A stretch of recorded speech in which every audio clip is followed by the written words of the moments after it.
Alrighty, everyone, hello, and welcome back to yet another episode of my nonsense, and most definitely something of B-Lock's nonsense. B-Lock being my pigeon, so if you hear that kind of hoodle-doodle noise up there, that is none other than he, my pigeon. And in case you were wondering, this is where Boobleman was the entire time.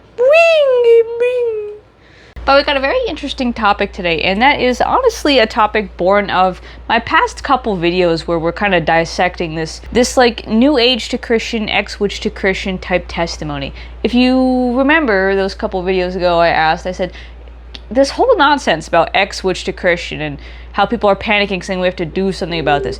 Do we really? Because it does seem to be almost something of a closed system, a closed circuit of hysteria and just theological failure, right? To the point that I look at this stuff and I say, wait a minute, this doesn't really have anything to do with me or other witches at all. This seems to be the same people talking in different fonts and just kind of passing the baton to each other or switching places on either side of the board every now and then. That's really all it looks like.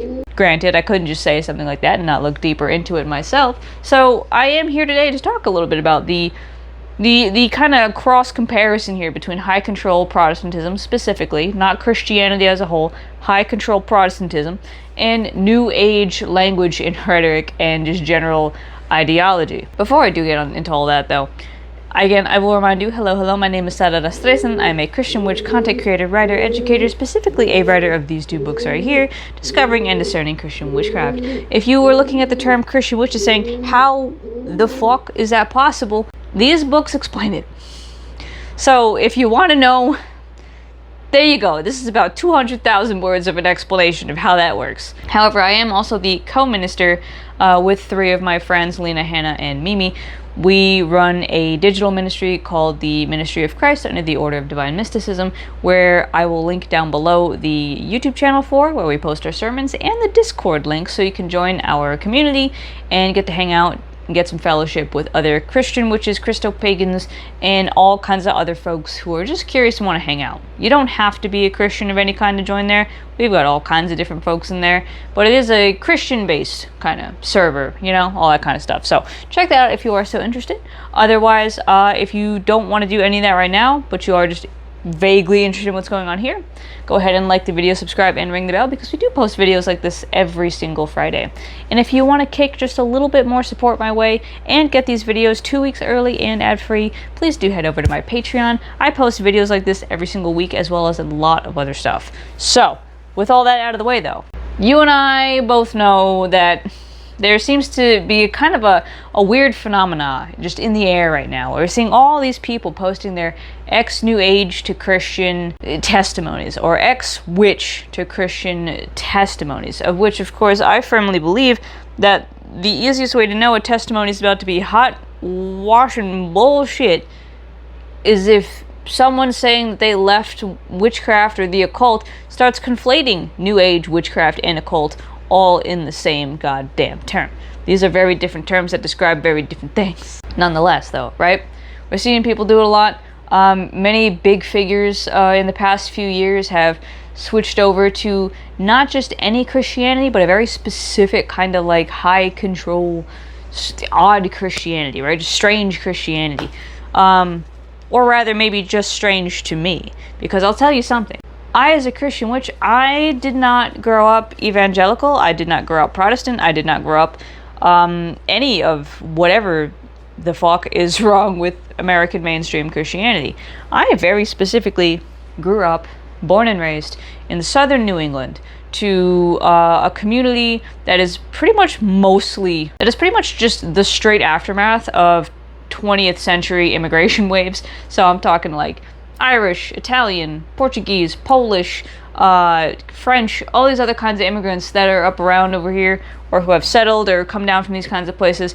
Very heavily Catholic ethnicities have very recently come to the East Coast, right? Especially to New England, and have thus brought a lot of that Catholic flair over here. In the state I'm from, especially Rhode Island, we have the highest concentration of Portuguese Americans in the country, as well as a big Italian American diaspora, as well as in the north of the state, a lot of Polish, Ukrainian, and other such individuals. So there's definitely like just a deep-seated Catholic feeling in here, especially like Southern or Central European Catholic in here. Add to that the fact that my mom is not even from here, right? She was born in Slovenia and grew up in Germany and was Catholic the entire time there. She brought a very direct European Catholicism to my upbringing, where basically the only thing that was ever annoying or frustrating to me about the religion was the fact that I had to go to church every Sunday before I was allowed to play video games.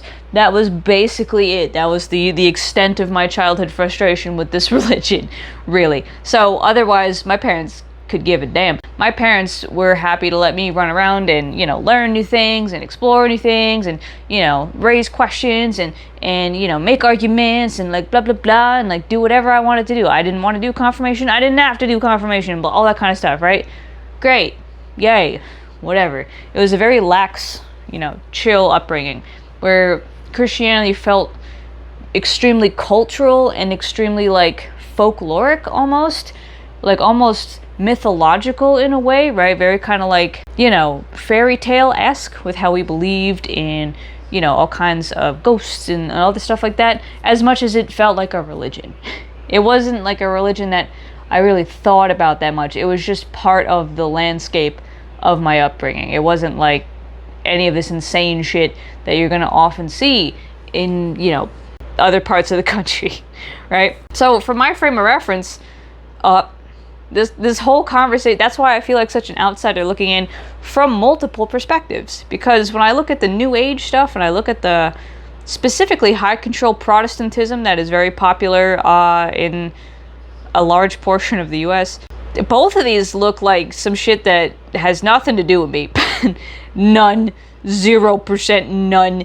Because like New Age, it's a lot of goofiness in there that we'll get into, and high control Protestantism, that's the only reason I ever started feeling like I had a problem with Christianity, because I started learning from other people that, oh yeah, actually, being gay is a sin and blah, blah, blah, and this and that and up and down. And I said, what the fuck is that about? You know what I mean? I said, that doesn't sound right. That sounds stupid. Don't get me wrong. The Catholic Church is also extremely problematic in these things, and that's why I am no longer Catholic, but Episcopalian, which is basically Catholic light. But, right, again, I grew up very lax. We had gay people in our lives, and we didn't care that they were gay. No one gave a damn. When gay marriage was legalized, my parents were like, cool. They didn't care, because as far as Catholicism goes, my parents do the thing, my mom for a long time went to church, but they'll be absolutely damned if a priest's going to tell them how to think, what to do. That's just how it is, all right, with this kind of lax Catholicism. Go to church, do the thing, but, oh, you're telling me I have to not support people's right to do it? No, fuck off. But Catholicism is very much about like, hey, the shit you get up to is between you and God.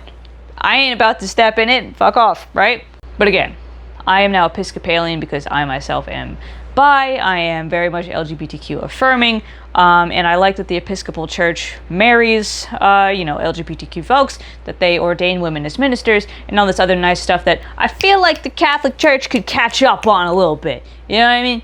Well, whatever. I digress. All that to just lay the foundation that, again, all of this, like, Bible alone, sola scriptura type shit, all of this, like, Jesus, like, shitty gospel music that they have in those extremely goofy fucking mega churches and whatever else, foreign to me, doesn't look like Christianity to me, looks like a fucking cosplay of Christianity on a lot of drugs, racking up a lot of money illicitly, you know what I mean? Likewise, when it comes to witchcraft and all that, sure, I definitely learned witchcraft from a more Wiccan bend, because that was a lot of what it was back in like 2008, you know what I mean? Back then when I was a kid on the wild internet with very little supervision, and I had a lot of sparkly websites to look at, there was still this idea that witchcraft and Wicca were synonymous, even though that now we very much know that that is not the case. So I had a more Wiccan bend, but even then not necessarily like a purely New Age bend, because a lot of what New Age entails now really didn't have fuck all to do with Wicca or witchcraft. So like, and especially now, today, right now, getting back into like the kind of more folk Catholic aspects and all that kind of stuff, reading grimoires from folks like Agrippa, or learning about the different, you know, grimoires from people like Trithemius or whatever else that were written by Catholics. It's very much the case where it's like, yeah, Catholics are very much like in on this kind of stuff, like Summa Sacra Magicae, like all that kind of, like that's Catholic stuff. The only one I have that ain't really Catholic is this one right here, the Book of Oberon. This one's actually an Anglican or Elizabethan era, aka Episcopalian grimoire. Episcopal is just the Anglican church, but like in America. So this one's really funny because all of their spooky illicit magic is coming from Catholics. A lot of the magic in here is syncretic from like English tradition, folklore, like fairies and stuff, Oberon being the king of fairies, right? As well as a mixture of Elizabethan, like Anglican and Catholic magic. So like, when you get into the real philosophical type of occultism and stuff, New Age looks even fucking dumber. But far be it for me to not poke my nose in shit that has nothing to do with me. I figured, you know what, I would go look a little bit into it anyway, and I found some really interesting articles that I will link down below for you if you want to check out. Once again, I'm always gonna fucking rep JSTOR. I have access to all kinds of shit on JSTOR because I am a real life educator and I work for a school, and therefore I get access to everything I want on there, and it's just great. But I found some cool articles, and I found some really helpful things that kind of just give me the ability to understand more specifically about New Age. Because while I understand enough about evangelicalism from reading things like Jesus and John Wayne, or The Kingdom and Power and the Glory, and also When Religion Hurts You by Laurie Anderson, like all those kinds of books that I've shown up here time and time again, I've got enough of a cursory understanding of high control Protestantism from that. It's the New Age that had me like, okay, what the fuck is actually New Age? And I suppose, just to give some background, I should start and say, there isn't really that much going on for like coherent beliefs in the New Age. But what there is some history that makes this make a little bit more sense. And also makes the kind of pipeline we keep seeing of evangelical to New Age and New Age to evangelical just make a lot more fucking sense. So it was actually looking at this article by Pew Research Center that was kind of like talking about New Age's beliefs common among both religious and non-religious Americans, which is really interesting. So it was interesting to me also in this graph is that like Catholics especially seem to be the most likely of the Christian section of this graph right here to be believing in this kind of stuff. So like belief that spiritual energy can be located in physical things, like hardcore the Catholics were on that almost 50%. Belief in psychics, belief in reincarnation, that one was a little bit lower. The highest one was actually historically black Christian churches, which is interesting. And then also belief in astrology, which was once again just barely topped by historically black churches. So that's very interesting, right? So that's very, very interesting that for the most part Catholics are still very high in that regard, right? The lowest of any of these was predictably evangelical, which is, you know, again, predictable but funny. High amount of believing in psychics, though, all things considered, is very interesting. What was also interesting was that, right, like, these unaffiliated folks, I mean, people who don't believe in anything in particular, those kind of spiritual but not religious types, hold on to that dichotomy, they have a pretty high chance of believing this unless they are, like, atheist. Agnostic meaning like there could be something I don't know. Yeah, they tend to maybe seem to, according to this graph, believe in it, but atheists are like, no, I don't believe it. All of it's nonsense. Although, I mean, that number of people, atheists, believing in this is higher than 0, which is really interesting. How low, though? 3 for atheists. That's funny. Nonetheless, though, right? 6 in 10 Christians and nuns, as in like non-affiliated, hold at least one New Age belief, according to this graph. And so, what even are these New Age beliefs, you ask? Well, Pew Research links to a Britannica article, and that goes into a whole interesting history of this kind of stuff that starts with basically theosophy. Like when we start actually defining like New Age, where like here's where this kind of stuff kicked off. Theosophy is a kind kind of esoteric, mystical, spiritual movement started by Helena Petrovna Blavatsky that kind of deals with that stuff. And now Helena over here was the one saying that there will come a new age where we will all be so enlightened, and where mayhaps we have to start fucking helping this very interestingly named group come to Earth and enlighten and advance and evolve humanity. And immediately my mind said, oh, that's interesting. And I can also see now the very problematic links and issues around the Starseeds and the aliens that also general new age groups seem to really like, talking about Pleiadians and whatever the hell, and how there are these galactic federation of light out to try and shoot love beams at us and evolve us as people. This is an AP News article I gotta bring up to you now, where we're talking about a whole friggin' convention of just people and their alien conspiracy. And how there are aliens out there. And not only are there aliens out there, but we can mentally communicate with them with our minds, and also that we might actually even be aliens. This is what starseeds are. Starseeds are people who think that they are like incarnated aliens here to awaken other incarnated aliens to progress the human race. Nonetheless, right? So it kind of seemed that's kind of where we start getting this language of new age. It's from fucking Blavatsky and this theosophy thing. And, you know, it also coincides largely with what they were throwing around the term the Age of Aquarius. You might have heard of this. The Age of Aquarius. Aquarius being, you know, the astrological sign of, like, the water bearer, the one that is said to be all about humanitarianism, progress, and all this kind of stuff, traditionally ruled by Saturn, modernly ruled by Uranus, right? So all this kind of stuff going on. Great, yay, hooray. Fantastic. And in this era, we're all going to be pushing towards enlightenment and advancement and evolution and all this other kinds of stuff, and we're going to just experience a spiritual awakening. We're all going to move forward together. Stick a pin in that too.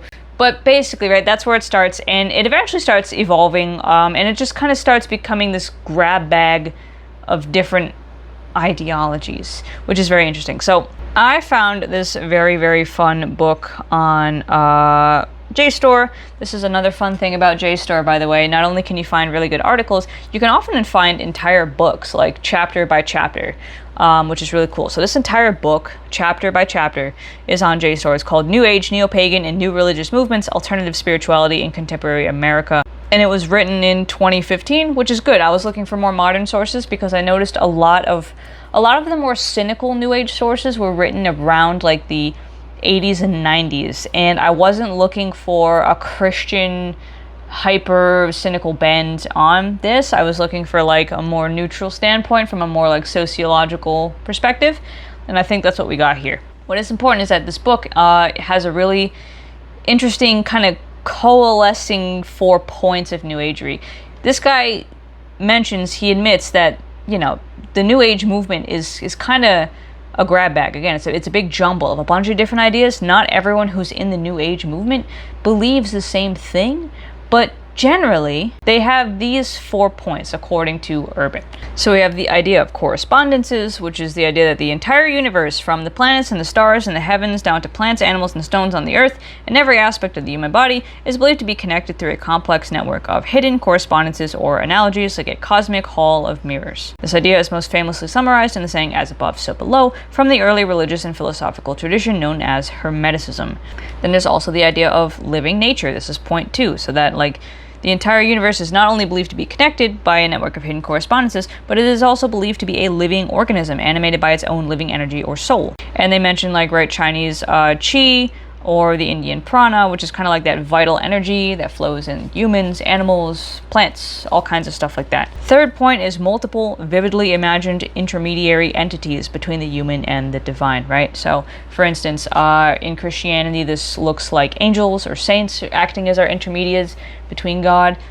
In Buddhism, this looks like bodhisattvas, who are kind of like almost like the kind of midpoint between a human and a Buddha, where they're kind of helping people achieve enlightenment, right?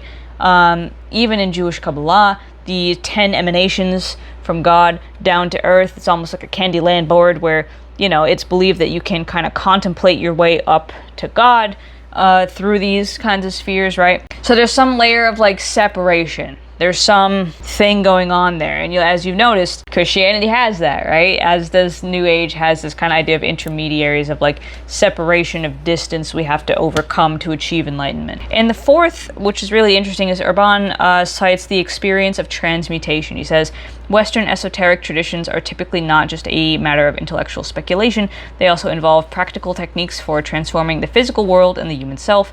This transmutation may involve the manipulation of the material world through magic, or the transformation of the individual subject into a divine or enlightened state. In the tradition of alchemy, for example, the transmutation of metals, such as lead into gold, can serve as a metaphor for the spiritual transmutation of the individual from a lower to a higher spiritual state. And now, this is where I, as a Catholic, I'm like, oh yeah, absolutely. But high control Protestantism does not really roll this way. A lot of high control Protestantism, I notice, especially like evangelical non-denom, they see the Eucharist as a symbol. And if you know what the Eucharist is, right, the bread and the wine turning into the body and the blood of Christ, they see that as a symbol, as just kind of like a thing we do for fun and remembrance.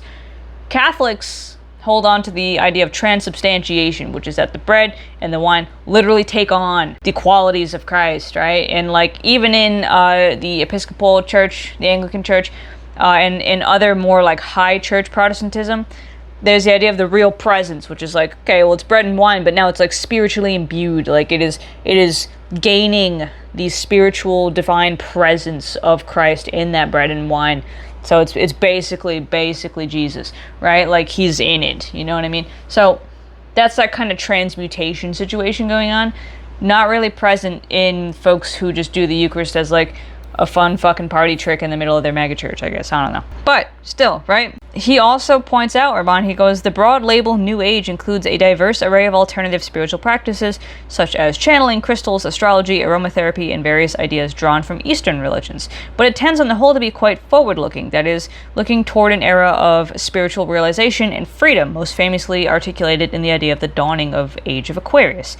It also tends to be quite individualistic, focused on the optimum physical, psychological, and spiritual development of the individual practitioner, who is free to pick and choose from a wide array of spiritual options. And he's also mentioning that, as some scholars have argued, the New Age is in many ways only a modern reinterpretation or reworking of a long current of alternative religious ideas, often referred to as Western esotericism. So this is another big thing I wanted to get at, right? So here's Urban in this book kind of reiterating what Britannica article is saying, right, with this kind of Age of Aquarius type New Age Enlightenment situation, right? Okay, cool. Great, we've got that idea backed up.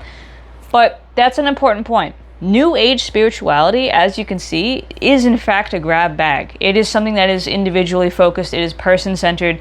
It's supposed to be molded to each person as a unique entity. Everyone has kind of their own way of doing it, but those four principles seem to pretty much blanket cover the majority of it. Obviously, right, like each person in New Age, some might believe in aliens, some might believe in reincarnations or whatever, but there's that general, those 4 points seem to just kind of collect all of these disparate pieces into one general, like, sociological group here.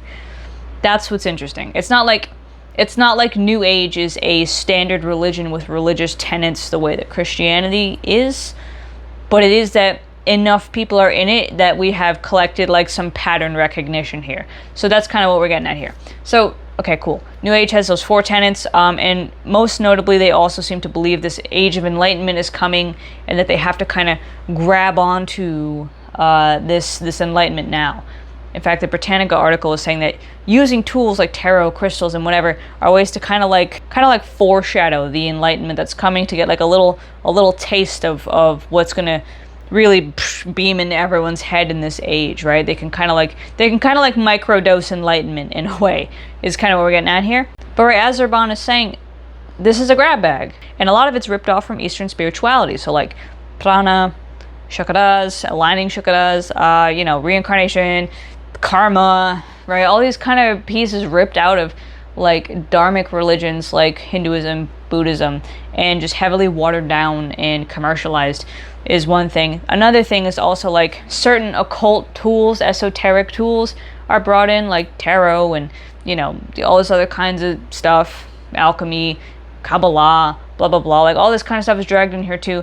And it creates this like everything but the kitchen sink situation where These people grab a lot of disparate bits, never fully understanding what any of them are about within their actual original native context, and just kind of using these to their own ends to justify the way they feel, the way they think, and all that other kind of stuff. It's especially interesting because if we go over to this article, we find that, oh look, modern evangelicalism also has 4 essential points that no matter what we're talking about or what kind of local church we're in, these seem to be it, right? So this article saying historian David Bebbington identifies 4 primary characteristics that define the evangelical identity. There's biblicalism, or biblicism, which is a high regard for the Bible as ultimate authority, so sola scriptura, coming out of the Protestant Reformation.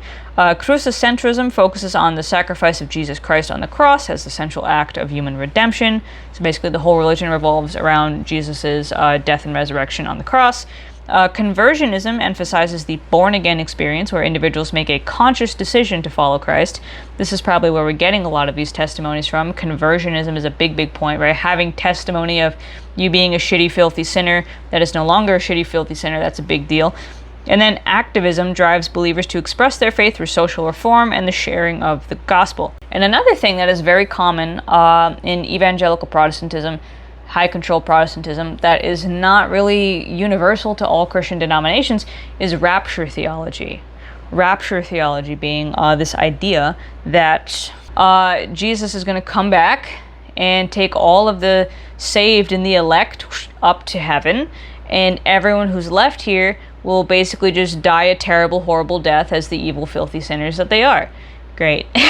There's that. There's also other tenets of Protestantism that are kind of like rough, such as the Calvinist philosophy of predestination.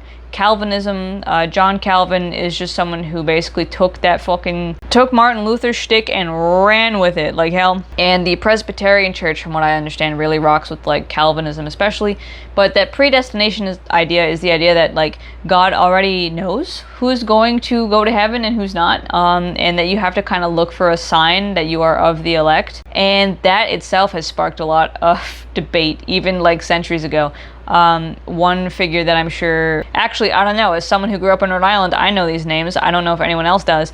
But famously, in the, Massachusetts colonies that came around, where they had a lot of the Puritanism, right, and like a lot of that Calvinist thought, there was one lady, Anne Hutchinson, who said, oh, cool, so if I get a sign that I'm elect, that means that God knows that whatever happens in my life, I'm going to be good and I'm going to go to heaven. So I can really just fuck around and do whatever I want now, right? Because I got a sign that I'm of the elect, so you can't unelect me, right? I can do whatever I want. The other people in the Massachusetts colonies did not like that, and they banished her from the realm. So, yeah, I believe Anne Hutchinson ended up rocking down with Roger Williams, the founder of the Rhode Island colony that became, state of Rhode Island. But all that aside, right? It's that idea that, you are predestined to go to heaven or hell because God is omnipotent. And therefore, if he's omnipotent and, omniscient, he knows everything before it happens, then he knows who's going to repent in time and who's not, and who's going to be saved and who isn't. So there's that kind of silly little idea in there. We also have an interesting idea a la Martin Luther, that work, like labor, is something that is actually, holy and something that can glorify God if done with a holy state of mind and, all that kind of stuff. Whereas Catholics were like, yeah, doing good things and nice things for people is what's going to help you get into heaven. Luther said, no, actually, not really. It's just, you just got to have faith, right? Faith over works. Here comes that whole debate. And then also, but work itself, the labor we do in our field, no, that's not just for survival. That's like a real thing we can dedicate to God. And so is the seed planted for the Protestant work ethic, where, if you do really good at your job, you'll be blessed by God. And if you're blessed by God, you're going to get a lot of money. And, if you have a lot of money, it means that God favors you. Now we've landed ourselves right in the hot, heretical waters of prosperity gospel. And again, as someone who grew up Catholic, especially Southern European Catholic and New England Catholic, I cannot express to y'all enough that America as a country is so culturally Protestant.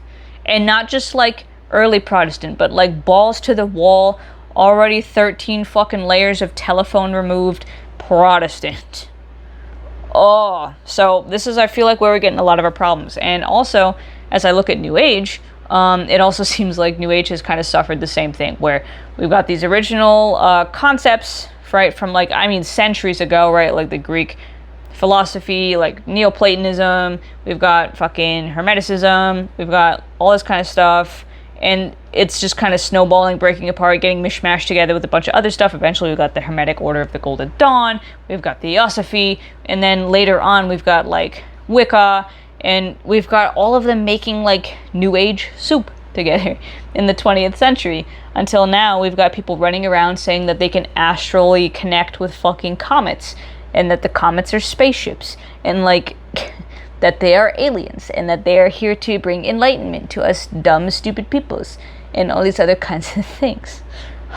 But with all that said, after looking at all of this, I've determined that there are in fact a list of similarities between New Age and high control Protestantism, and there's very, very, very few differences. Very few differences, actually, that I look at it. So I'm going to start with the differences first, because I feel like those are probably the most obvious. And those also bring me into some of the comments I've gotten on my latest YouTube video, or rather from a couple times ago, right? Yeah, about that Mia girl, whatever the hell. That Mia girl, people were leaving comments like, yeah, you know, I kind of fell into this, you know, New Age to Christian pipeline. And the biggest thing about it is like, New Age does not afford you structure. New Age, because it's so highly individualistic, puts the onus on you, the operator, to figure out your own structure. There is no ruling dogma. There is no strict tenets or rules that everyone has to follow. There are those, again, those 4 principles that Ramban lined out. But as I said, those aren't like you must believe this to be New Age. Those are just observations that seem to unite a very diverse group of people. So in New Age spirituality, it's kind of like being at the fucking spirituality buffet. You want a little dharmic stuff in there, you want a little Eastern philosophy, you want a little Western esotericism, a little Hermeticism maybe, a little dash of, I don't know, the Kabbalah on top of you. Whatever it is, it's gonna just be a big fucking Chipotle bowl of shit that is completely customized to your spiritual order, right? And that's hard for people, especially people who grew up in this very high control Protestant culture, right? Who grew up in this world where the onus is in fact on anyone but you to make your own decisions. And high control Protestantism, on the other hand, some of these churches are a little more loosey-goosey and a little more nice and cute. I can tell you, even up here in Rhode Island, the Baptist churches are hanging gay pride flags and everything all over the place. That there are, of course, more Protestant denominations that are pretty loosey-goosey. Episcopal is technically a Protestant denomination. Lutheran, Protestant. Presbyterian, Protestant. Methodist, Protestant. Pentecostal, Protestant. Anything that's not Catholic is Protestant. Okay? So that people are like, I'm not Catholic, I'm Christian. Bitch. Catholics are Christians, but what you're really saying is, I'm not Catholic, I'm Protestant. Okay, good for you. Great, yay. Or maybe you're Orthodox, which is like more closely related to Catholic than anything else, but whatever. Many different ways of doing Protestantism in this country. However, high control Protestantism seems to coalesce in denominations like Southern Baptist Church, like Assemblies of God, which is more Pentecostal, and like the Presbyterian Church and all that kind of stuff, and largely in the non-denominational churches. Non-denominational churches are ones that hold those kind of Protestant values, but have way more freedom in kind of deciding what the fuck it is that they believe as a church. So in a way, they get almost a little like New Age, because they can just start saying shit. You're going to have those kind of mega churches that have women leading churches, whereas others like Southern Baptists have just affirmed that women cannot be pastors at all. Like, there's just a big fucking mess in these denominations, and this is kind of what happens when you break away from the large governing body that, say, the Catholic Church has, that dictates very expressly what is proper and not. But, right, still, point is, there's a lot more leeway because the great standard governing body has become way smaller. So now, instead of like, you know, Rome deciding for all Roman Latin Rite churches, now it's fucking Pastor Bob and his whatever the fuck he wants to do. Closer now to New Age, you know, buffet spirituality, but still not quite the same, because all the people in that congregation still put the onus on the pastor to tell them what to think and what to do and la la la, and they still have the Bible, which is what they're kind of going off, even if their interpretations of the Bible and their background knowledge of the Bible vary radically. This is where we really have to start talking about high control Protestantism specifically, because when I say high control, I do mean the types of churches that act like fucking cults. Okay? So if we look at Dr. Stephen Hassan's bite model, the bite model is really good for assessing whether or not the spiritual group you're in, any kind of group, doesn't have to be Christian, but any kind of group that you're in, is a fuck mess or not. Basically, BITE stands for behavioral control, information control, thought control, and emotional control. And a good, healthy spiritual community is not going to be trying to tell you how to act, not going to try to be gatekeeping information from you, not going to be trying to tell you how to think or how to feel, okay?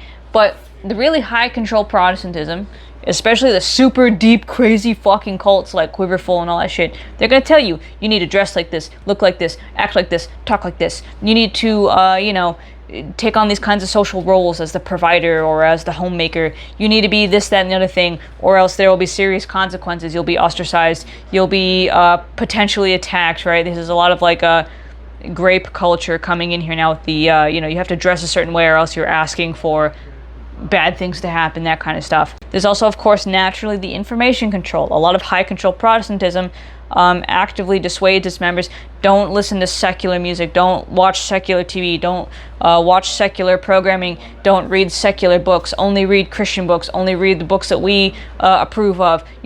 All these fucking Moms for Liberty trying to take books out of schools under some bullshit guise of protecting the children, when it's just that they don't want their kids to, see people that don't look like them or whatever. This kind of control that's trying to sanitize and guard, the information spaces their congregation lives in, that kind of thing. Information control. The thought control, right? It's like, don't think impure thoughts. Don't, have doubts. Don't have questions. Don't, have any kind of mental illness, depression. No, that's just you don't have enough faith, like that kind of stuff. And that leads into emotional control, which is like, do not express anger, do not express frustration, only express like good feelings, right? That toxic positivity kind of. And also there's the love bombing, there's the really like gassing people up, and then also doing humiliation rituals. There is constant like making people second guess themselves. There's constantly like making people not doubt the religion, but doubt themselves, like all that kind of stuff. So like unhealthy spiritual communities are going to put all of that kind of shit on to make sure that you do not like critically think, to make sure that you do not trust yourself, to make sure that you don't have access to information that would potentially rattle you in your faith or anything like that. Now, obviously, in New Age spirituality, which is so individualistic and is so kind of like, pick your own fucking concepts type, on its own doesn't have a big, like, issue with that. On its own, on an individual level, maybe not. It's when you start gathering communities of people who kind of try to, like, guilt you, persuade you to think certain ways, do certain things. I just can't help but think of what that Mia New Age to Christ girl was saying, how people kind of like close themselves off. They do that antisocial behavior of like, I need to protect my peace, I need to protect my boundaries, I can't handle your negative emotions right now. That does work to guilt people, right, into stifling emotions, hiding emotions, and only portraying this kind of forced positivity. So that's where we start sliding into the problem area.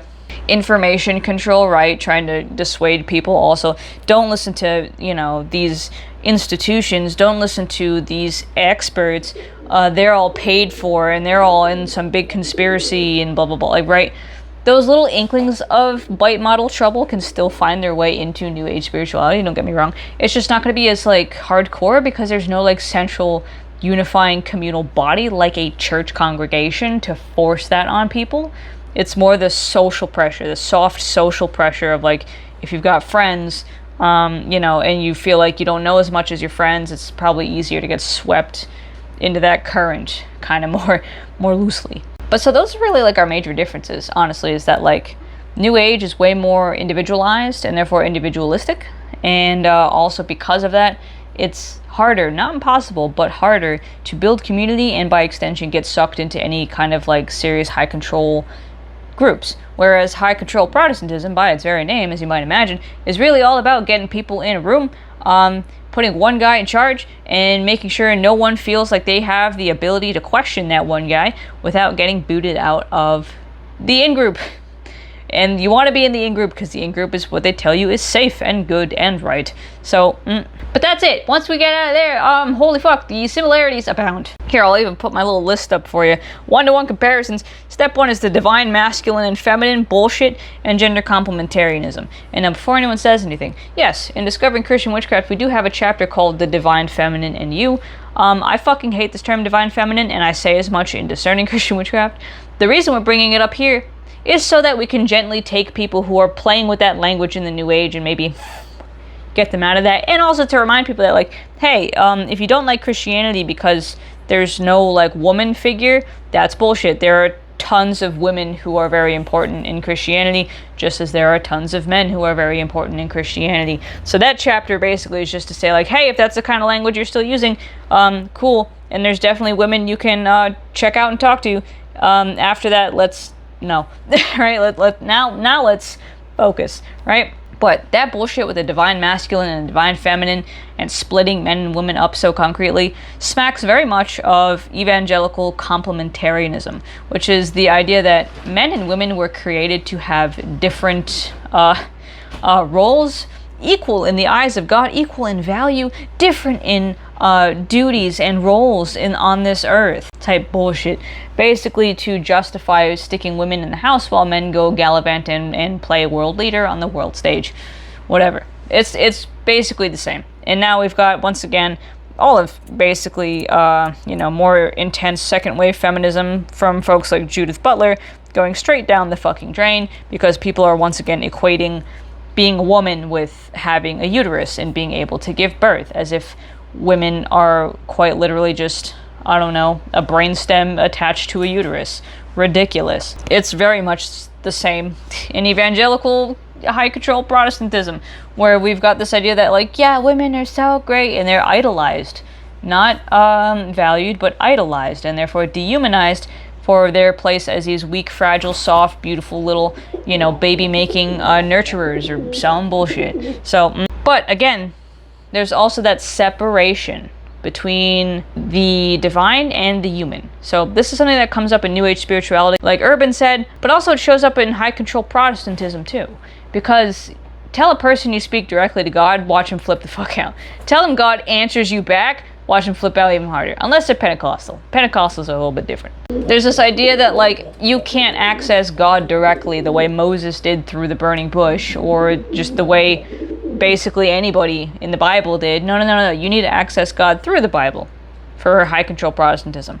Even in Catholicism, right? You got angels, you got saints, but in high control Protestantism, there's a big fucking wall between you and God, despite the many times they say there isn't, and that wall is called the Bible. You can't just talk to God, because a lot of them will say, well, how do you know it's God answering you and not a demon, and like all that kind of stuff. There's that doubt and fear just kind of built into the faith they say is so strong, and so never mind, right? But there's that idea that despite all of their I'm so strong in my faith, they're clearly not, because they believe that they need to have some kind of tool, some kind of barrier, some kind of spiritual fucking condom to deal with the spiritual world. I don't know what their issue is, but whatever. And so in the New Age, this looks like any of the things we said, all of those other things. This could also look like aliens. This could also look like tools like tarot. In high control Protestantism, this is stuff like the pastor, who is like the mouthpiece of God in a lot of these congregations. This looks like the Bible itself, and even the more controversial practices among them, like bibliomancy, which is just ask God a question, open to a random part of the Bible and see what it says, aka divination, right? So there's all that kind of stuff, but there's no one-on-one connection. You can't just talk. You have to have some kind of separation, some kind of agent or emissary that's going to help you out. And again, when I was talking to you, where I said put a pin in it about Blavatsky and this idea of the new age coming, we're all going to be so enlightened, this is not fundamentally different whatsoever from rapture theology. And we say that, like, oh yeah, the age of Aquarius is coming, right? The age of Aquarius, and we're all going to be so enlightened when this magical age comes, and all of humanity is going to just have their spiritual brains broken open, and we're all going to see the truth, and it'll bring in a new era of peace and whatever. And the times leading up to that era are going to be marked by wars and disease and all these terrible things. That's just bar for bar, like, evangelical high control Protestantism and its dog shit fucking understanding of Revelation. So, right, like, that's where we get rapture theology from. This idea that, oh, and the signs of the end times are going to be disasters and wars and plagues and blah blah blah, and then Jesus will come and all the evil sinners will die and we'll be in heaven. 1-to-1, same fucking thing. It's the same fucking narrative. Like, you know what I mean? And those signs of the era, right, they come through different ways. For the New Age, it's through astrology, right? People looking at the star pattern and being like, oh, this is going to bring all these kinds of shifts. Christians looking at prophecy and scripture and being like, oh, we're going to see all this kind of stuff and blah blah. And again, the same thing. Likewise, there's a lot of goofy bullshit between New Age and Christianity, high control Protestantism specifically, and again, this isn't for all New Agers, this isn't for all high control Protestantism, but certain New Agers and certain high control Protestants really like to have some kind of magical fucking language, right? You've got the light language of New Age, which is such a treat, and then you've got the speaking in tongues. 1-to-1, baby. 1-to-1. Goofy nonsense, right? All kinds of fun stuff like that. And one other thing that was really interesting to me was that there does seem to be a kind of weaponized apoliticism or weaponized antisocial behavior between both high control Protestantism and like New Age stuff, which is very strange to me.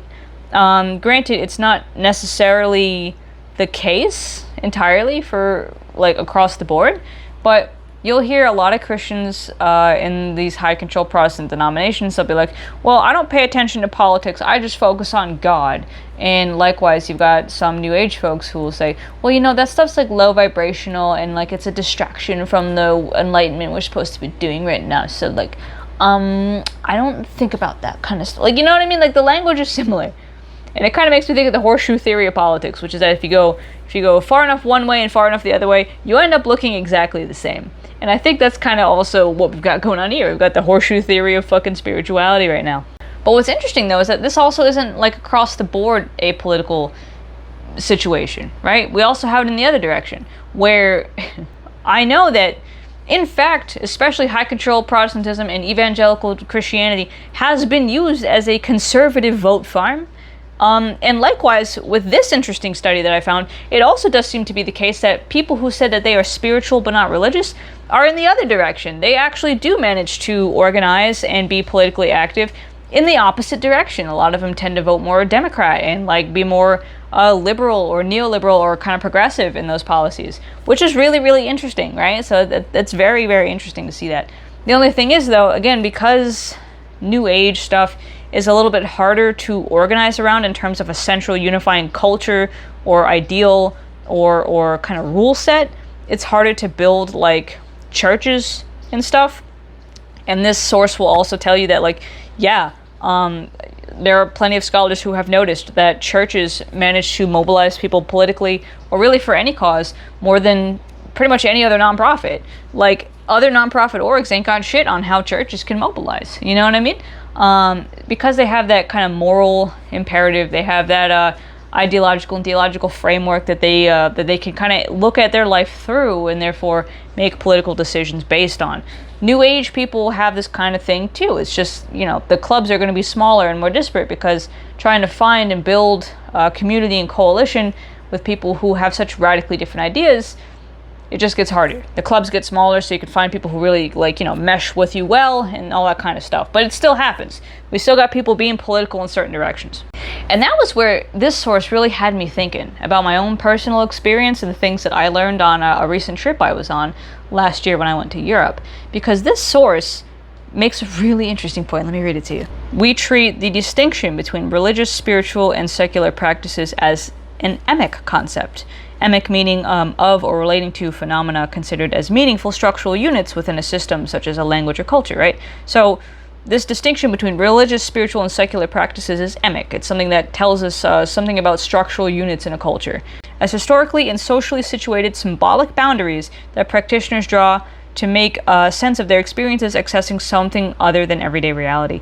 And that's really important because, right, this whole thing, this article here, it was making the point. Right on page 587, it says, in settings with historically powerful Christian majorities, national civil religious traditions, or strong secularism, like the United States, United Kingdom, and France, spirituality provides an alternative identity category that adherents can use to define themselves in opposition to dominant religious and secular cultural models. In places where the religious and secular are not nearly as demarcated historically, like China, parts of Africa, or the African diaspora, spiritual conceptions may be less defined and more diffuse, as in like the boundary between like secular and religious really, it's very fuzzy, it's very right?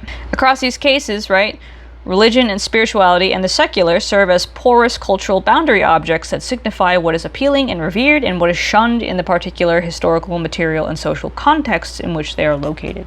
So, right, nowadays religion as an institution is seen to be very connected with like the state, religion, or like control, like institution, like all this kind of stuff. It's very much like a big locus of control that people see attached to the word, whereas spiritual implies something more individualized, something more low-key, something more central, more integral, something more personal, right? Something more inward than the outward social status gratifying religion. There's that kind of thing going on here, right? And of course, like secular refers to like also things that are atheist, agnostic, or just generally not aligned with any one religion, right? Like we have all this kind of public stuff. It's supposed to be separation of church and state. We're supposed to have secularism so that people of any religion can kind of come and work together on certain goals, and the religion's not getting in the way, or not preferred, or not favored, or whatever. Obviously, we live in a society that's very culturally Christian, so we get all these Christian holidays off, right? So there's that. But really, we're looking at a point where we're saying, oh, I'm not religious, I'm spiritual.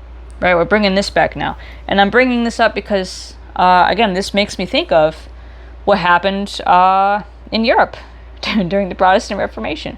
Now we're sitting here looking at high control Protestantism as this dominant cultural force in America, and how people are kind of saying, no thank you, I'm not religious, I'm spiritual. Well, once upon a time, people did the same damn thing with the Catholic Church. They said, no thank you, I'm not Catholic, I'm Protestant. No thank you, I'm not Catholic, I'm a Hussite. No thank you, I'm not Catholic, I'm a Lutheran, right? So that was something that I learned about when I went to the Czech Republic and Austria last year. And like, again, growing up Catholic, I always thought that Protestantism was kind of goofy because the only Protestantism I had seen is the American fucking, 13 generations removed, weird, goofy Protestantism. But when I went to Europe, I found that a lot of what I had just been reading sounded very similar to what I was reading when I went to the museums and the churches and everything to learn more about this stuff in Europe. And what that was that the Catholic Church as an institution fucking sucked.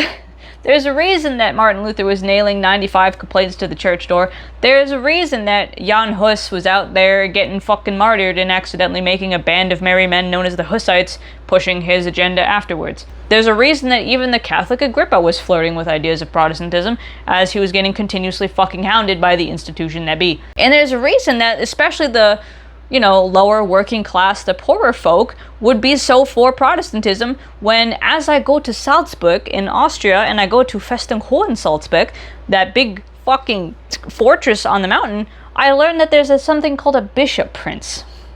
That the Catholic Church had bishops who would control entire swaths of land, who would, control the entire economics and trade of the area, right? So this bishop prince in Salzburg controlled that kind of flow of trade down the river and the salt mining and everything.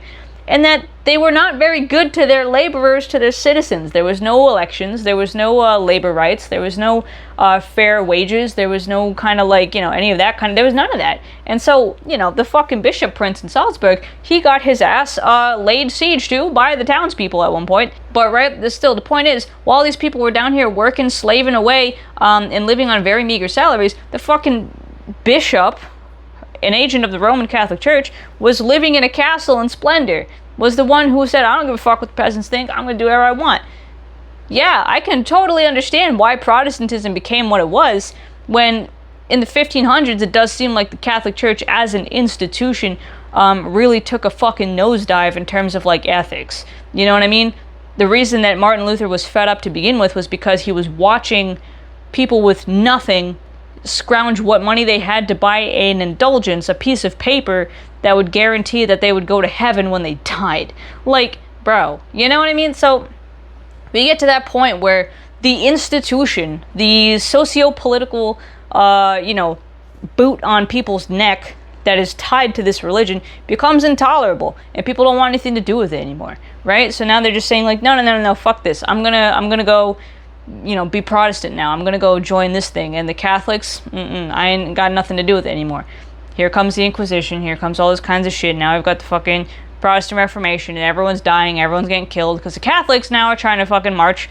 Rome is trying to march its army out and squash all these Protestant heresies and la la la. Here we go. But like, that's kind of what we got going on now. Where now the dominant socio-political institution of high control Protestantism has been doing this, right? Trying to tell women what they can and can't do with their own bodies, trying to tell LGBTQ people that they can't get married, trying to, force together church and state again, trying to do all of this crap that is just forcing one lens of Christianity in people's face and making it so they can't fucking do their own thing. And now we've got people just walking away from the church, saying, I'm not religious, as in Christian, in a mostly Christian, right? I say mostly, of course there's other religions, but I say culturally, dominantly Christian society. They're saying, I'm not religious, I'm spiritual. I'm not part of this hegemonic institution, I'm my own thing now. The problem is, though, when you are constantly saturated in Christianity, especially high control Protestantism, and you've been raised specifically in that kind of, that bite model mess, where you have been blocked off not only from information, but from the tools you need to assess and evaluate information, you're going to accidentally just end up recreating the same damn thing. Like, imagine someone who grew up with the only fruit they've ever eaten being oranges, and now you tell them to go off on their own. They say, I'm sick of oranges suck, and they go off on their own and they try to engineer their own fruit. I'll bet you money that it's going to taste something like a fucking orange, you know what I mean? Whatever fruit they come up with, I bet you it's at least going to be another fucking citrus. Even if it's a grapefruit, even if it's a pomelo, even if it's a tangerine, it's probably going to be something like a fucking orange. Because that's all they know, right? So that's where we're at now. A lot of new age shit ends up just one-to-oneing with high control Protestantism because these people have been restricted in their access to other religions for so long, and also because high control Protestantism doesn't have a very fucking deep understanding of Christianity to begin with. Not often. For instance, I just came across this video from Dan McClellan today that kind of sums up my thoughts, but Dan was saying, nothing I share on my social media channel is academically controversial. In fact, pretty much all of it is stuff that you would expect to hear in a decent intro to biblical studies course. Yeah, right? So, I mean, that's the whole thing. He goes on to say more about that. But in essence, the stuff Dan is saying about the Bible and about, the history of it and, what we know about it archaeologically, anthropologically, yeah, none of this stuff is controversial. And yet, you'll get people freaking out, always trying to debunk him, always trying to go back to these dogmatic principles because high control Protestantism pushes dogma over fact, or rather dogma over data, whereas Dan's very much about data over dogma, right? Because the dogma, if they can keep you believing that, means they can control you a little bit better. They can control your thoughts and actions. They can say, no, everything else is lies. We have the truth, and that's an easier position from which they can hold power over you. So when it comes to this kind of stuff, these poor fucking people going to New Age spirituality, they were never given the tools to think critically, to research, to verify and evaluate their research like I teach to my students.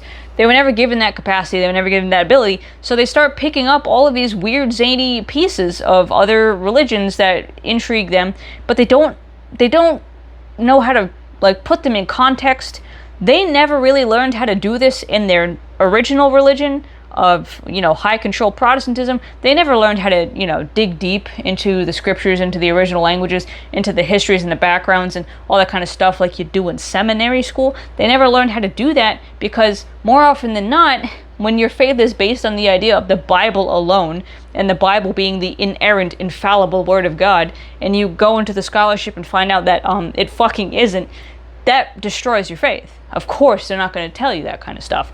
But because of that, these people are now coming out here kind of scholastically stunted, we could say, and running around with whatever spiritual theory makes them feel good. Not any spiritual theory that actually makes any sense, is rooted in any actual concrete practice or tradition, or is actually helping them in any way. They don't have the discernment skill to understand what is helpful for them, because that responsibility had always been outsourced to their pastor or something else. And to go back to that YouTube comment that someone left earlier on my previous video, yeah, this is kind of the thing, right? It's exhausting. It's exhausting when you don't have the tools, scholastically, intellectually, whatever, to constantly be evaluating and updating your own spiritual beliefs, when you don't have the confidence and security to test your own spiritual beliefs, right? Like a lot of these grimoires want you to do. A lot of these grimoires, man, they're not just about, hey, do this and then have a great time. You gotta experiment. These are experiments. You gotta test this. This is theory. You gotta do this shit exactly by the letter. And if something fucks up, you gotta go back and find out what you fucked up, right? Like, right? It's not just so easy as I believe it and it happens. So there's a lot of fatigue that gets built up for these people who were never taught how to question, how to experiment, how to dare, how to, you know, research, how to seek. They were never taught any of these things. And New Age spirituality, as a result, gets extremely exhausting very quickly to these people. It becomes work instead of just feel good, happy sunshine time. And as a result, they end up shooting right back into Christianity, where they can offload that spiritual responsibility onto their pastor, onto the Bible, onto something more concrete that they don't have to basically rebuild from the ground up. Makes a lot of sense, right? Not all of us want to go to Chipotle and build our own bowl. We would like to just go up to the menu and look at something pre-assembled that sounds nice and select that and not make any additions or modifications to it, right? That kind of idea. And sometimes, right, again, the reverse is true too, right? The reverse is true. Some people, they get sick of high control Protestantism and all the bad, annoying things that it does in society, or the way it makes them feel bad. Eventually, maybe in that bite model, they get tired of constantly feeling guilty or shameful or sinful or terrible, and they go to New Age spirituality, where everything's so much more free and open, and like the world is your oyster, and like, oh my God, like, wow, I'm so much more free now. I feel so much better now. I'm so much more open now. La la la. And then, you know, they feel a bit better over there than they did before, when they were constantly chafing against that external authority. And so, as I say, we have a closed system. We have a closed system where people go from chafing on that authority to gaining their own authority, then they get fatigued by their own authority and they go back to offloading it to someone else. Woo, and we just never stop doing this fucking dance. We never stop. We never stop this rotation. It is the endless merry-go-round of just fucking slop spirituality, basically. And it's just, that's what I'm saying. It's kind of like, listen, I think the ex-witch to Christian testimonies are fun and goofy as much as the next guy, but the more I look at it, the more I'm like, I'm basically just looking into the McDonald's ball pit and goofing on all the kids that are fucking around in the ball pit. That's what it feels like. Doesn't matter if you are, you know, fucking playing in the pit, or if you're getting out of the pit, or jumping back in the pit and getting back out. That's all it looks like. Looks like a never-ending cycle of a kid getting out of the ball pit and jumping back in the ball pit. What the fuck am I supposed to say about it? What am I supposed to say about it? As an adult on the sidelines trying to enjoy my fucking McFrap. What am I supposed to say? It's just watching kids fuck around. As like a spiritually seasoned person, as someone who like actually fucking reads books, like it, I just look at it and I'm like, oh, y'all are like the same people. y'all are just like a kid's soccer match where it's like, you know, one side's got the stupid jersey on to differentiate from the other side, but you're all still children. Great. That's why when someone's like, someone went from New Age to Christianity and they're freaking the fuck out on TikTok or something, yeah, I'm not particularly bothered or worried because these are the same people to me anyway, playing the same game of tag that they always fucking play with each other.